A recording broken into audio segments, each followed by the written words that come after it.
This video is about citation. Specifically, it's about citation for academic audiences.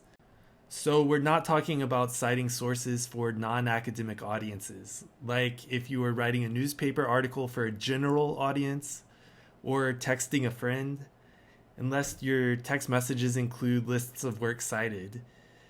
But what is an academic audience, you might ask? Unfortunately, it's kind of hard to define exactly what an academic audience is.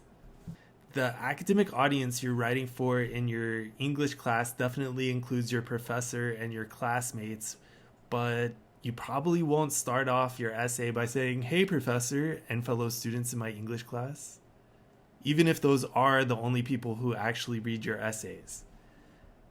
So it's generally a good idea to pretend like you're writing for other college-educated people who aren't necessarily in your class with you. You can assume that these people are intelligent like you, but that they don't know exactly what topic you're writing about. These people may not actually be reading your essays, but in a composition class, your professor will often expect you to write and explain things like you're writing for this pretend audience. So what does this have to do with citation?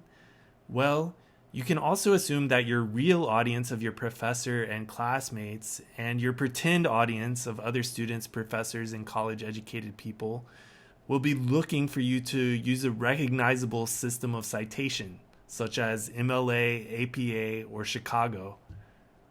To make their writing as credible as possible, academic writers tend to go really overboard with their citations.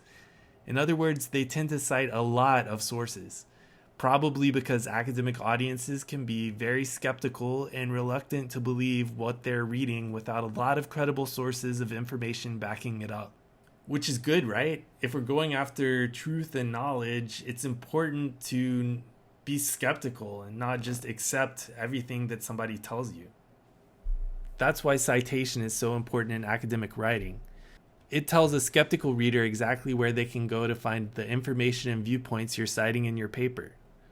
So, to review, when you're writing an essay in an English class, you're usually being asked to write for a pretend audience of college-educated people. Imagine this pretend group of people is skeptical of what you're telling them, and document the sources of your information using a citation system like MLA to help them trust the information you're providing is accurate.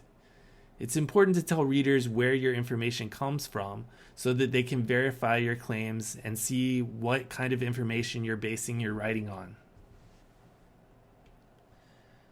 So that's a basic introduction to citing sources for academic audiences. I hope this video was helpful, and there's some other videos in the series you can check out if you want more information. All right, take care. Bye.